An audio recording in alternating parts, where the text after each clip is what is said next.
This morning is grace us to be here. Good morning. Welcome to Joy 99.7. Reason is Jesus. It's time for Up Close, where we get close with great personalities, of course, eventually bringing Jesus close to you, right? Yeah. This morning, I'm honored to host Now a Prophet. And I just went onto his Instagram account. I want to read what's there by way of introduction, and then we get talking. So, the name is Prophet Aaron Ajete Akrong. P-triple-A. And he writes here that yes, he's an end-time apostolic prophet, grace soul winner. Kind of like this one, a problem for hell. Called unto repentance. And he's a convener of a lamp of transformation. Well, there's a whole lot we'll be hearing from him this morning. I hinted earlier, he was addicted to drugs. Yes, he practiced gayism for almost 20 years, and he even nearly got married. Wow. But he says God saved him. And I'm kind of interested in that salvation plan. So this morning, it's a lot that we'll discuss, and particularly you want parents and guardians to be tuned in, because we're going to tackle this from childhood. Well, man of God, good morning. Good morning, sir. It's such a joy to see you, and of course to have you here. Same here, same here. Everything okay? Yeah, by the grace of Great. God. As a prophet, are you seeing anything already? What says the Lord? Oh, it will come. It will come. Yeah, I'm yeah, excited. Wow. So I'm particularly excited that you're here and you're willing, of course, to tell the world what happened and how we can ideally also position ourselves to get out of it if it's possible. Yeah. Right. So walk me through life, okay? Did I ask you how you're doing? Are you okay this morning? I'm good. You're good, right? Good, yeah. So if we're not here, would you have been in church? Yeah. Okay, so thank you for the sacrifice of being here, right? I really appreciate it. Great. Amen. So tell me about growing up. All right, so growing up, I grew up in the family of 7. We're 7 boys. And I'm the 4th son. So, you know, with my brothers, they like footballs and other stuff. Sports, pertaining to sports and all that. But I was okay with, I find comfort being with the ladies, you know, playing the armpits and the dolls and all that. 2-man-2. Yeah, and all that. So I realized there's something different about me. You know, the way I talk, the way I walk, you know. But they were cool, being playing football and all that. But anytime it's time for us to play, I always enjoy the company of the ladies, you know, being around girls. So I had this inner confusion, you know, because this is what the body is saying. Like physically, I can see myself as a boy, but mentally, my mind is telling me something else. Yeah, so now I had that confusion there, and finally practiced that at the age of 9. So between, let's say, 7 to 8, there was a confusion. Then finally 9, I was able to. I eventually practiced a man-to-man relationship, and it moved from there. So from there, it continued to junior high school, it continued to senior high school. Then after senior high school, I started exploring. Wow. Yeah. Pause here for me. Are you from a Christian home? Yes. So you're going to church? Okay, so my father always say that I wasn't. I go because he wants us to go. Okay. You know, we have where you are really into it. But here lies the case. I only go because my dad wants me to go. Or if I don't go, that day you not eat. Okay. It's like I'm not giving you chop money if you're not going to church. It's like a function for you. Exactly. But it wasn't that I really wanted to go. So this is something I was doing just to please my dad. Wow. Yeah. And you mentioned that amongst your siblings, when they were playing, you had a natural inclination, even as a boy, towards the things for girls. Yeah. How do you mean? Okay, so, you know, so as a guy, you're expected to play football, to like sports, Right. yeah, and all that. But me growing up, mine was different. Because we are all 7 boys. You know, in most cases, they go like, oh, because maybe you were born in a mix of girls Right. You end up playing with dolls and all that. But here lies the case, no. Okay. All boys, but there's something different about me. Were you watching a lot of cartoons, or what do you think informed that decision about you? I can't really tell, to be honest. You just felt like I just felt like it. And I felt comfortable in there. So, out of, you said how many? 7. 7. So, out of when the 6. I was the 4th. So I'm the 4th, sorry. The 4th. Yeah. So, if the others are playing, let's say, gutter to gutter, Yeah. you there, you're not part. Yes. You just go and find the ladies, where the ladies are, where the girls are, to play with them. I see. Is it because you didn't have sisters? Oh, not really. Mm. If that's the case, then they should also have the same thing. Okay. So at this point, this is how you feel. Yeah. Did anybody notice that? Your parents didn't notice that? Yeah, they did. What did They say? knew there was something like I'm different. They knew. And what did they tell you? Nothing. Nothing really. Didn't you have the feeling where they're like, go and play with the boys and leave the girls alone? Did you get anything like that? Yeah. Sometimes when some family members, when they come, like Nujibo, I'm gone. So like Nujibo, Olumishi. So, Shile, just leave him. Let him be. Wow. Then So there's one thing feeling the way you felt, and one thing accepting that you had to do something to glorify how you felt. Exactly. What led to that? Okay, so we were 8 at that time. We were playing Mama Ni Dada. We were 8 and Mama ni Papa. Yeah. So each guy was supposed to choose a girl.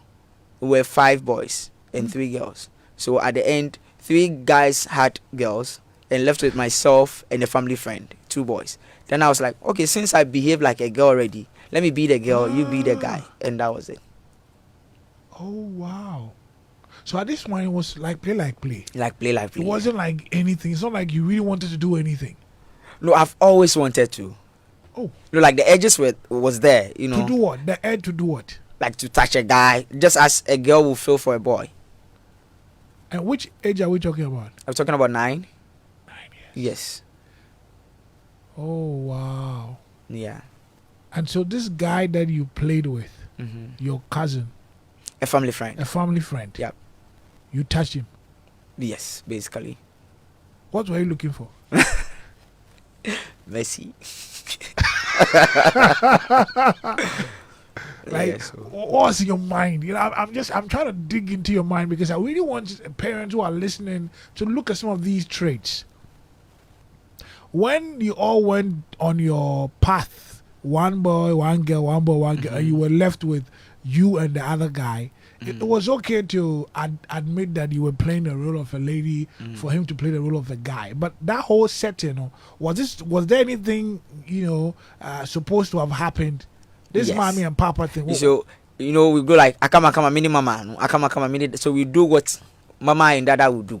Akama mini mama, akama mini dada. So that kind of thing. Yeah. Wow. Yeah. So at this point, would you say that whoever it was, the family friend, allowed you? Yes. Why?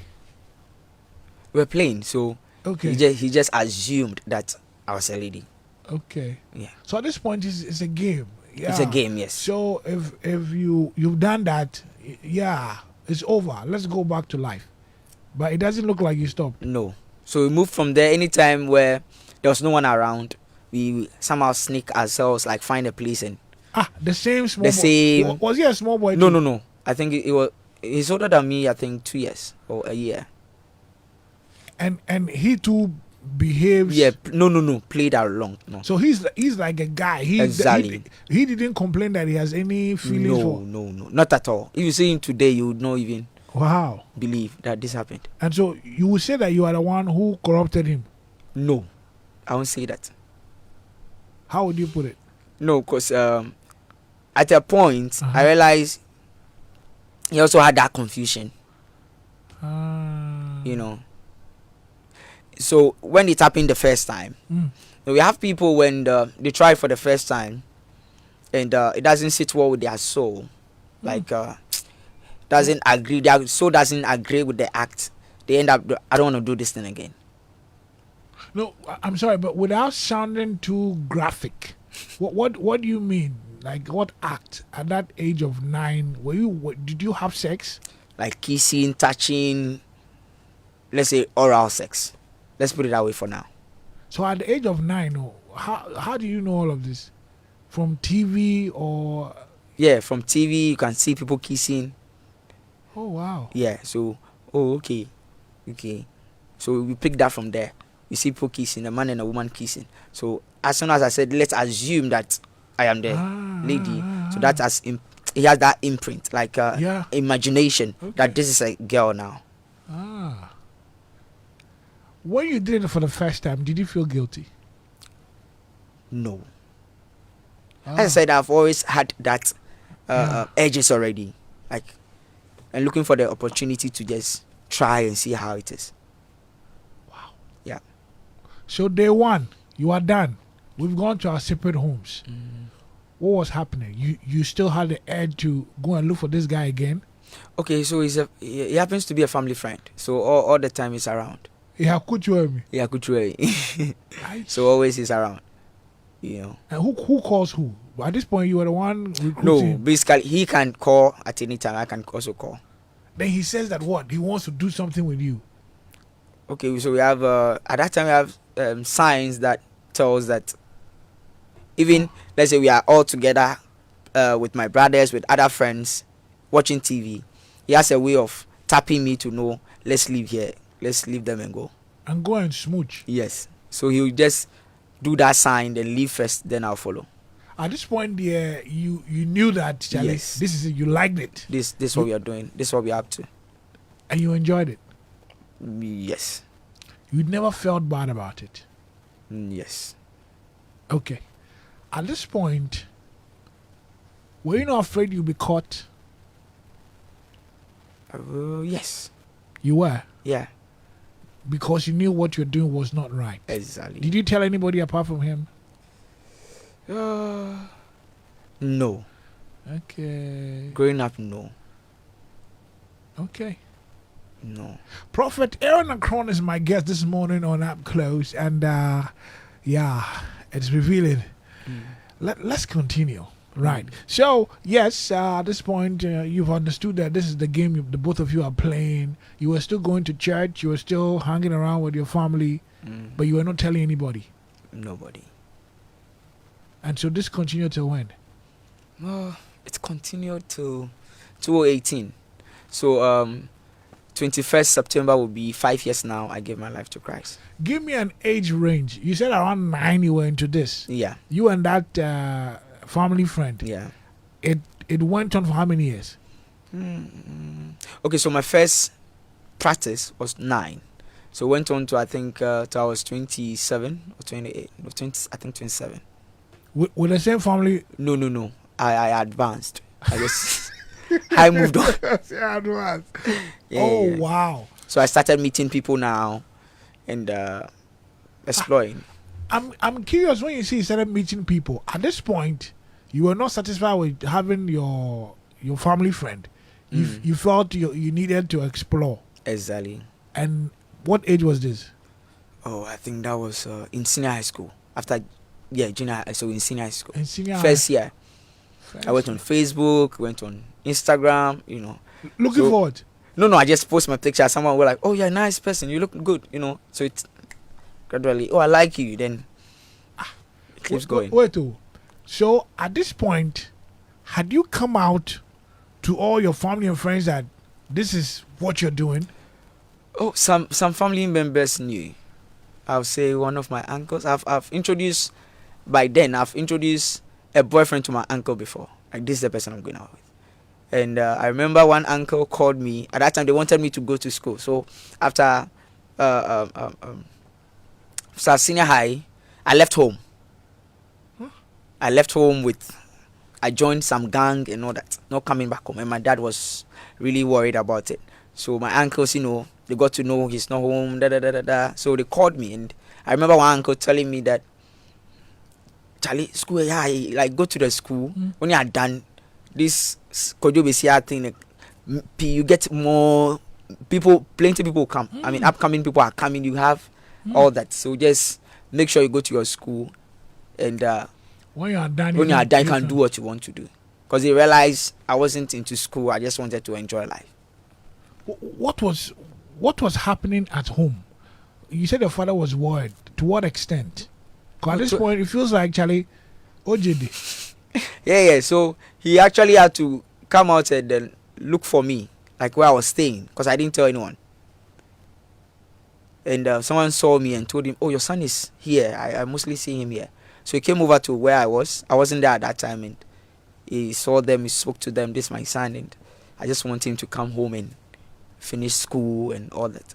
So when I came back from where I went to, I was told, "Oh, your dad came around and he spoke to us, and he also advised you just go home and make sure you go to school and do all that you're supposed to do." Which people were you with at this point? Like a gang, like they were also into that. Man to man, Woman to woman, yeah. Ah. Yeah. Let's stay at home.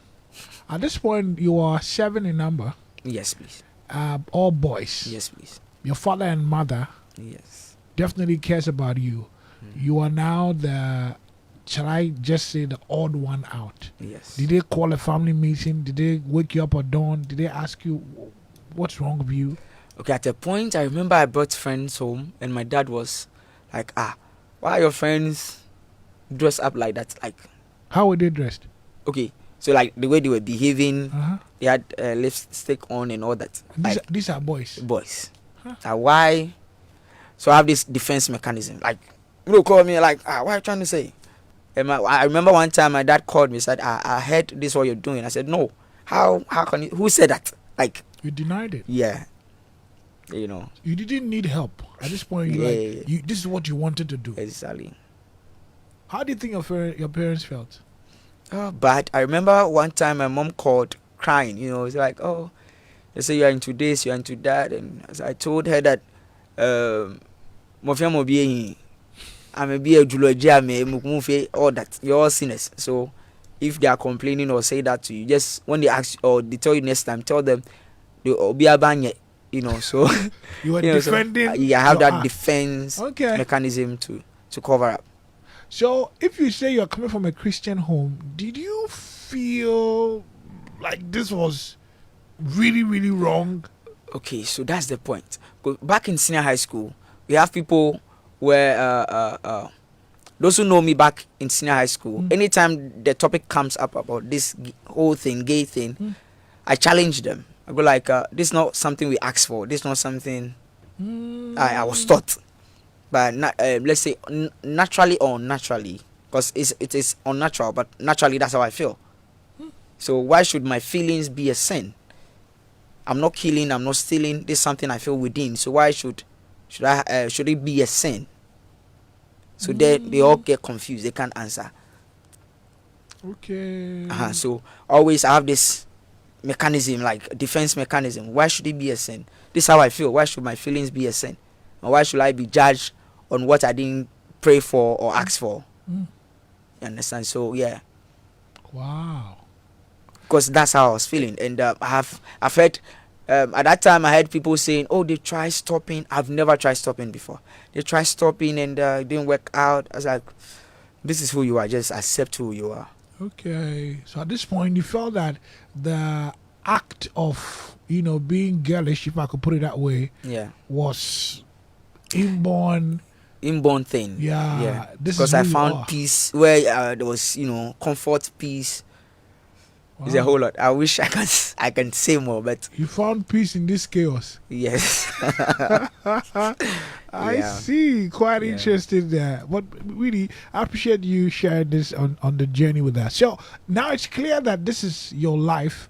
Your parents seem to have accepted it some way, somehow, and they were hoping that you go to school, and perhaps after you can, I don't know how that was, maybe that was a good negotiation at a point. But at this point in your life where you are now posting things on Facebook, and like what, now that you want the whole world to know that, Charlie, this is you and this is what you're doing? Is that what you're saying? Yeah, yes, that's where I was at a point a nudist. I post naked pictures on why on Instagram. I can post naked picture and get about 500 likes. When you say naked, you mean totally naked? Oh no. Let's say I'll get a ball to cover my private part, or maybe my hands. Who taught you that? I don't know where the ideas were coming from. Yeah. Yeah. You were creative like that. Yeah. So I can just do that and I can get likes, and so there was following the trend, like who is a nudist now, and all that. So all my brothers at a point, they got to know that this is me. Because now you put it out. Yes, they knew. And I wasn't the shy type as well, so so they were like, hey, though we don't like what you're doing, but we love you as a brother. I remember one time, yeah. Oh, I see. Yeah. So you start posting pictures, and clearly a community starts chasing after you. Yeah. Why did you post these pictures? Like in special groups or just on your timeline? No, on Instagram. Normal timeline? Yes. And Facebook. So you mentioned that you were in some group or some gang B. Yeah. Who introduced you to that group? Oh, we met through Facebook. I like dancing. I'm a dancer. So anytime we go for parties, I'm always dancing. So we're like, oh, you're a good dancer. I want to be your friend. So that's how I started. And they just wanted to be friends. Friends. And we go out partying and clubbing and all that. And these are, when you say they want to be friends, these are... No, just friends. Just friends? Yes. But they belong to that community? Yes. And didn't you see that as a trap, or you were just excited also entering? I would say I was already into it. It's like finding people who have the same... you have something in common with. Okay. You feel comfortable. They're not going to judge you. And all that, yeah. Wow. Yeah. You stopped going to church? Yeah, at a point, I stopped. What point was this? When I had my dreadlocks on and with my piercings. Hey. So when you go to church, they have this so you don't feel comfortable around, and I'm always looking for, like I told my dad, you see, when I went, the usher was just looking at me some way. Is that the reason why I don't want to go to church? At a point they had to accept me, because I remember one time my uncle, a cousin's wedding. I went there with my dreadlocks, with all my piercings. I had 5 piercings at that time. So when I got there, I was with my dad, and I was trying to get inside. I was like, hey, this person said, Alebomo, you already know you. Enter. So yeah. So he knows that this is it, and I knew deep in his heart he was praying for me, and because I was going to ask you that. I was going to say, on the other side, for your mom and dad, even though at this point that's who you have become, did you have any inclination to their secret prayers, No, but I got to know the reason why I said he was praying, because when I became born again, he called my cousins. Charlie, like his friends and all that. Yeah. He was rather calling them Charlie. Oh wow. Like he now knows a lady, like a unit, that kind of yeah. So I knew, okay. So deep down there, though he lost me as a son, he knew, no, I need to pray for him, and because I was very, very stubborn. Yeah. How stubborn? Like very, in the sense that I'll not allow you to just speak to me anyhow. Like, oh, you understand? Yeah. And I have this defense mechanism as well. It kind of feels like you, for some reason, you knew what you were doing was not right, but you felt that this is how you are. Do I get that feeling? Yes. At a point. Okay. And the reason why I go like, it's not wrong, was that's how I felt. I know you have this feeling that you can't explain. Like, if you are going in for to take this, like a thief going to steal, you are going to steal. So you decide whether to steal or not. But naturally, this is something that comes from within. So I tell people that this is how I feel. So why should my feelings be a sin? So that was always my argument with them. When you went to church, you felt that they didn't like you in church. Yes. Because you had pierced. Yes. And you had a dreadlocks. And all Did that. you go in naked too? No, please. Okay, you went fully. Where were your piercings? Where? So I had here. Your nose? Yeah. Like nose ring? Yes, nose ring. Then here. and Yeah, on your yeah, nose, and then, oh wow, yeah. I see. But if you go to church like that, what were you expecting? This is not. I mean, this is never. I mean, this is not a culture. I know, And right? especially having known you, perhaps growing up, it probably would have felt that no, there's something wrong. But did anyone in the church approach you in love? Say, you know what, bruh? We see you, but we got you. No. Wow. No. Were you disappointed? Yes. Mm. Yes. I remember when my story came out, and somehow shared the link to a church group. So they took me out of the group. As soon as the link got there, they took me out of the group. And they never called. I didn't even notice. But they called a family friend that, have you seen what Aaron is posting? And all that. But the church didn't call me. And I felt really disappointed. As in, being born again, fresh born again. And I thought, the church is going to welcome me in and all that.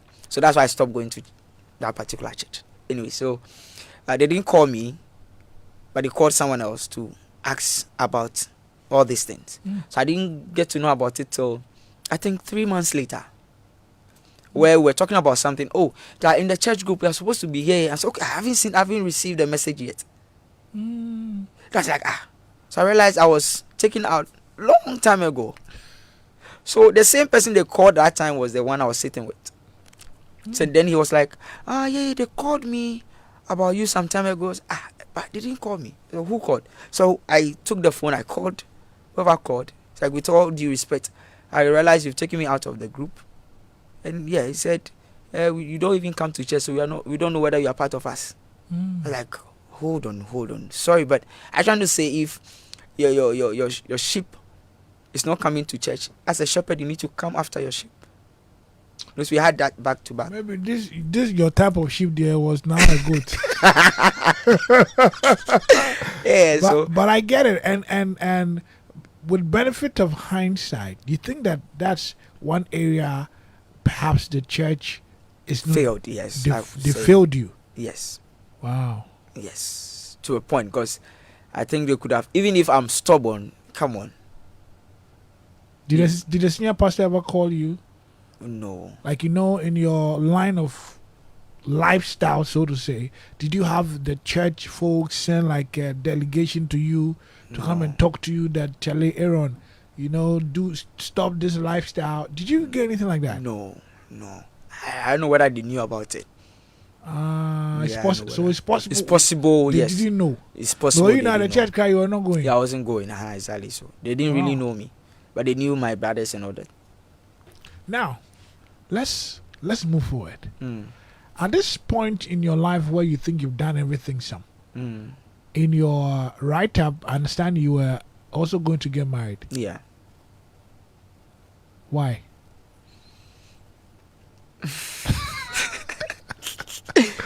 So I started going on dating sites. Okay, I think it started with a post where I posted a picture, and I had this white man go like, "Oh, you have a good body, show me more, let me send you something." Like, so I can show my body to get something. Why not? So it started from there. White man. Yeah. Living in Ghana. No.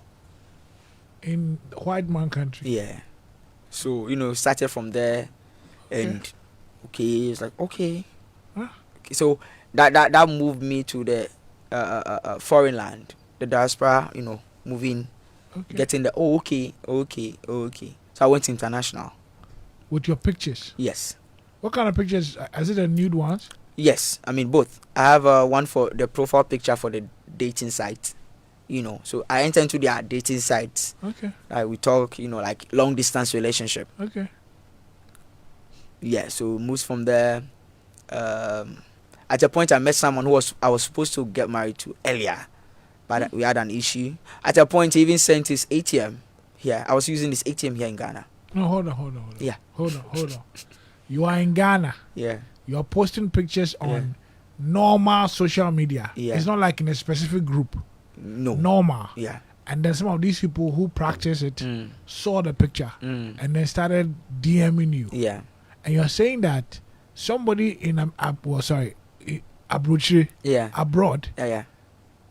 was moved by the pictures that Mm. he sent. I don't know, It's ATM. courier service to bring you the ATM card Yeah. here in Ghana. Yeah. What did he tell him? Okay, so basically at that time it was getting to my birthday, and he sent money through Western Union. When I was in senior high school, I was going to Western Union. You were chilling. Like I was, you know, like I got to know banking very early. Okay. I was sport with money. I was really sport with money. Who was spoiling you? I mean them. Ah. So yeah, I was sport with money. So I went there and I was robbed. When I came out to see, we have this fake people who put on soldier attires and just attack you on the way, take all your money and all that. I had that experience. So they took my phone, they took my money. Okay, so at that time he sent $50 as at that time. And I was like, oh, $50 is not enough. Then he sent another one. So I had 2 control numbers. So when I went to the bank, I took out the first control number and the second one. So they realized the money was many, like a lot. So they followed me outside. I didn't want people to see I had a lot of money on me. So I was in the trotro. But some way, somehow, they stopped the trotro that I'm a criminal, The person who sent the money said, I'm a fraud. And all that. I was like, no, I'm not a fraud guy. I said, who sent the money now? I'm talking to the person now. You can talk to. They took the phone. Yeah, so they left me somewhere around the Gimpa Road, in the forest somewhere. Yeah. So I jumped into a taxi and I came back home. So when I came back home, I went to the cafe to send him a message that this is what happened to me. So wow, really? Okay, so then you're not going to the bank again. I'm sending you my ATM. Wow. And that was it. ATM from Abroad. Yeah. So I used it to, it got expired and he sent another one.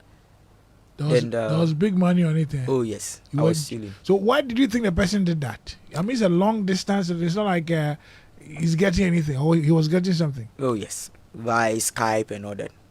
What was he getting? You're doing things there. Yeah. So to the point where he got arrested. Yeah. There. I mean, he had an issue, so that broke that relationship. Then I moved on. And so the uncle came to call me that went visiting and said he has someone called Aaron. We should reach out to you that this was happening, and all that. Yeah. And the ATM. That was the end of it. So at this point now, who are you going to marry? You mentioned you were going to marry. Yeah. Somebody. So he was the first one I was supposed to get married to. Then I moved on to someone else where I met him on the dating site as well, and he was like, oh, he's in Greece actually. So, I'm gonna take you. I mean, I'm coming to Ghana, pick you up to Greece and all that. And yeah, so I had the experience, my first encounter with Jesus. Then I told him about it, that this is a sin. Hey, no, hold on. So now this is where we are going. I'm excited. We got to just build a foundation so people will understand. Yeah. When people say they have come out of things, sometimes, it's so abrupt. But this is detailed. And so at this point, you've gotten to the highest level, even to want to get married. Exactly. And you said you had an encounter. What was that? All right. So I started hearing stuff. And seeing things, let me put it that way, in a sense that sometimes when I'm sitting with my friends talking, I can just go blackout, like, and I don't hear what they are saying. I just hear only one voice saying, repent, else you're going to die. It's like, what's happening to me? So it was ongoing until a point where I had a dream that I was dead and laid, where I saw my spirit standing beside my body. Then I hear a voice, a light speaking to me that, you see, you didn't listen. Now you see your end.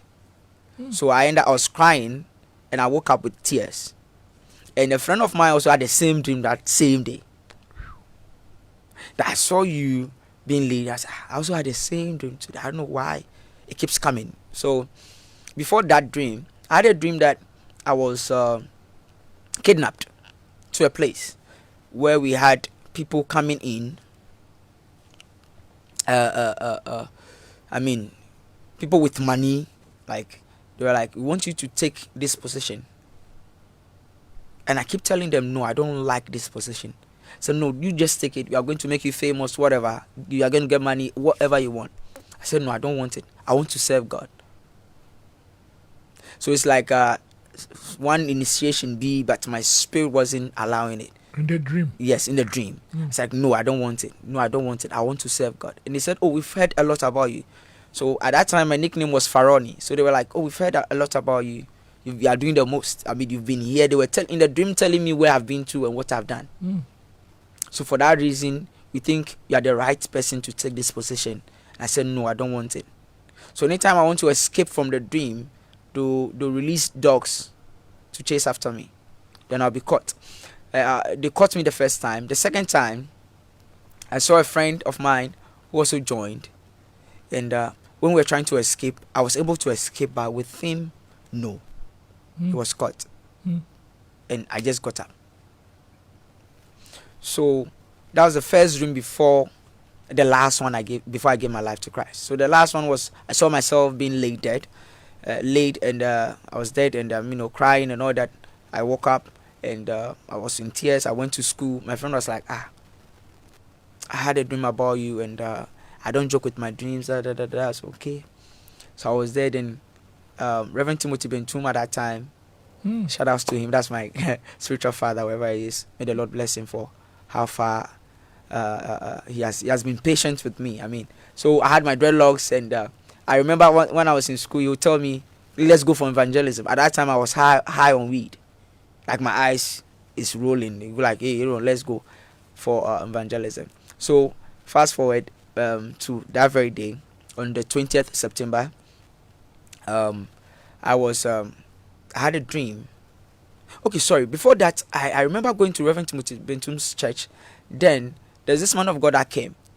At that time, my partner had sent me money for my iPhone X. At that time, the iPhone X was out fresh. So I have it. I had money on my ATM. I had money on my Momo. Then the man of God called me. He said, the Lord says he should give me money. The Lord said, who should give who money? He should give me money. So the man of God was preaching and he took a huge envelope from his pocket with money in that. This is what the Lord is saying. I was like, I'm confused. If it's about money, I have money right now. So which money again? So I didn't get it. Then it was a program. So the next day, another prophet came and he said, the Lord says that repent or else you're going to die. And this is exact words I've been hearing for some time now. Hold on, please. At this point, you were in church. Yeah. You were started going to church. Yes. No, Reverend Timothy Bentum invited me. No matter how I look, he will always welcome me. Where? Where did he see you? At school. JH Media. Oh, he came there. No, that's where his church was. Okay. Is actually. So you are around the school now. Yes. He sees you, the way you are dressed with your dreadlocks and everything. He still says, come to church. So that's why you started going to. Yeah, that's why I felt welcome, So after church, he would talk to me, he would pray with me, and all that. So all the time, I wanted to just go and sit down and listen. But still, you are doing your thing. Yeah. From even right in church, I'll get message from church. I know from here I have a meeting. So the last day I had that. Then there was a prophecy about me that if I'm not careful, someone is going to affect. I'm going to get HIV. That was a prophecy from the man. He said, and this guy is going to be from Nigeria. And right after he said that, when I was going back to my seat, I had a message from a Nigerian friend who's in Ghana. He just landed. I want to see you. Then my heart, boom. Hey. So that's what people think. Okay. They were like, there was a rumor going on that, because my friend died, I have a good friend, a best friend who died. So because my friend died, I was afraid to die. What killed the friend, out of curiosity? I don't know. I mean, there are rumors and all that, but only God knows. But this friend was also practicing what you were practicing. Yeah. Is it the one you saw in the dream who couldn't escape? No, that wasn't him. Okay. So this is someone I was so close to. So when he died, people think, because he died, no, I was afraid, and Mm. I end up Going to church. That's what they Why are you not afraid? No, Hey. because I'll say I'm not afraid, because even on this Bonjo party self, I had a catch. Like if I was afraid, Anyway, so fast forward, on that very day when the prophet gave me that prophecy, I was like, I think this is the day. Mm. So from there, I went to so GH Media at that time had we had an all night, because 21st was holiday. We had an all night. Then I went to the all night. Then I was there, and I just entered into the all night service. Then after the prayers, the man of God said, Aaron, come. He's called Pastor Andrew Adanuti. He was my director, my lecturer, as in directing a lecturer. So when he called me, he was like, Aaron, I want us to pray for you. They just started the all night. He just called me outside, in front, and he spoke to me. Then he was telling me things, that the dreams in my ears. It's like, do you want me to say it out, or? I was tired, so I was like, let it go. Then he said it, and he prayed, and Apostle Confidence was also there. He was there to pray for me as well. So we went through deliverance section. So from the all night, I took out my earrings to the altar. I went back to the school, trimmed everything down myself. I took scissors into my dreadlocks. Everything went down. I wanted to start a new life, So I was there. That very day, I had a dream. So in the dream, it said, I saw a lot of people who were dead. So I was asking questions in the dream. If truly you can save, why didn't you save all these people? These are friends. I've had friends died of HIV. I've had friends died of anal cancers and all that. If you can save, why didn't you save all of these people? And he said, and I hear a voice saying, I've given them second chance. I gave them second chance actually, but they never took it. Because you are here because you accepted that chance. Then I got up. So, being a newborn again Christian, I wanted to explore, go out there, know more about Christ. So I went to, on the 2nd of November, 2018, that was my first time I went to the mountains. Mountain Olive, Nkoko. So I went there, as soon as I got there, I greeted them. I was so tired, that was my first time. So when we registered, I just want to relax a little bit. As soon as I laid my head on the, sleeping, I had a dream. Then I saw myself practicing that on the mountain. Then they called me. They said, what you brought here is forbidden in the sight of God. What you brought here is forbidden. So you need to confess your sins. So in the dream, I was trying to confess, but I couldn't speak out. So I felt a hand on my shoulder saying that, speak, son, sins will be forgiven. Then I was given the utterance to speak. Then I got up. Wow. Yeah. Total liberation. Yeah. Really? So that's how you came out of this? Yes, so that's how I came out of it. Then I started having dreams and seeing things, So I always go to, because they are my lecturers. So Reverend Timothy always comes just on Thursdays. But with my lecturers, those who help me with the deliverance and all that, they're always there. So I had a dream and seeing things and all that. I got confused. I remember one time sleeping where I couldn't see my towels, but I was seeing, like, you get up from your bed, but you don't see your towels. You see the bare floor, see sand and all that. I was like, who took my towels out, Then someone came into the room and he said, I'm standing on your towels. Your towels is so and so. He said, yeah. So, but I can't see the towels. I'm seeing the bare floor. So then I heard a voice saying that what you are seeing beyond what the normal eyes will see. So the person standing in front of me is just seeing the towels, but I'm seeing beyond the towels. So that's where the gifting started coming from. Then I started hearing things. When I'm with friends, I hear this. Who is this? That's my uncle. Does he do this? Yes. Hey. Wow. So I got confused. Like, why do I see things when I'm walking? I've literally seen a person with the first time I saw a human with animal head, like a goat head. I was confused, Like, then I rushed to that. I was like, what's happening to me? I thought you said I should just repent. So what's happening? Why am I seeing things? Why am I hearing stuff? Then I remember Pastor Andrew started praying in tongues. And I said, what's happening? And he said, what you have, people are praying for it. Oh, wow. People are praying to hear from God. People are praying to see things. So fast forward, and I was so curious to learn about. I wanted to speak in tongues as well.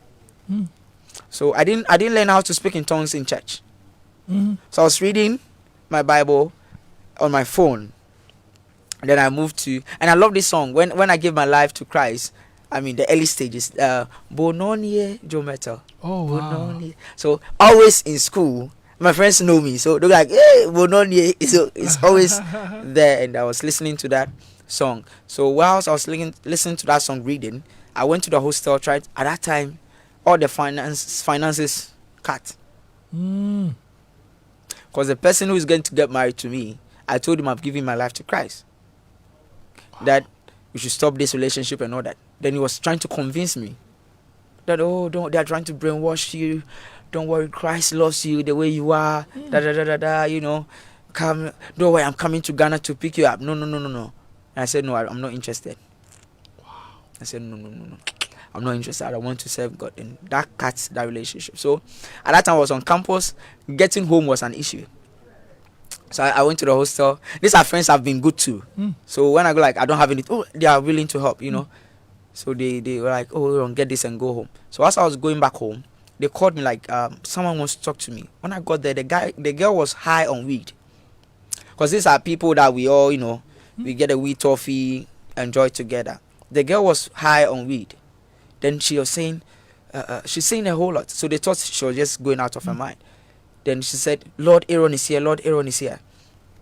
So the guy told me, Charlie, this is what I gave her, so this is what's happening. But she's saying, Lord Aaron is here. Then I said, okay, let's keep quiet and listen to her. And she said, Lord, forgive me. Then the next thing she said is that, Aaron, the Lord said is going to make you speak in tongues. Oh. Then I told them, no, this girl is not high on video. No. I was reading this 5 minutes ago before I entered here. Then I felt the presence of God. Then I started speaking in tongues. Wow. Through someone who was high on weed. Allegedly. Yes. But she was actually. So, then quite strange. She said we can't both of us can be in the spirit at the same time. So she tried to cool me down. Then we went to the hostel. This is someone who is high on weed. We went to the hostel and she started prophesying to people. She was in the short, you can see a tummy, everything. You can smell the alcohol on her. What do you think was happening? So I think the Spirit of the Lord took over her. Yeah. And that's how you spoke in tongues. I'm telling you. Look at my time and I feel sad. One of the things I was really looking for us to discuss, I wanted us to tell the story just so we are clear, that people know that, yes, this is what you've gone through. But I want an opportunity. Can I get you again? An opportunity where you're going to speak to the younger you who feels the way you felt. You know what I'm saying? There are people right now who are feeling the way, you actually said that it kind of felt like this is how you feel, and also talk to parents and perhaps for those who are in it, how you think we can help. Even the church, because you are now a minister of God, how the church can reach out and help. So we have a date next week. Can we do a party next week? Sure. Yeah, yes, please. Yes, okay, please. sure. Let's do this. Okay. Yeah, I just felt that if I didn't make you tell the story, it will feel a little awkward. Now going to. So now, family, you've heard the story. This is how his life has been. Today, he's a man of God, a prophet for that matter, and he's being used by God. Next week, he's coming here, and we will delve into how he can be of help to those who are in it or those who want to come out of it. So, Prophet Aaron Akrong, thank you very much for the part one. God richly bless you. We have a part 2 next week. Is that right? Yeah. Family, thank you so very much. My name is Fifi Folson, the Christocentric guy. It's been up close. Thank you for staying close. May His grace see us through every life's race with an extra pace no enemy can chase. Well, first mate.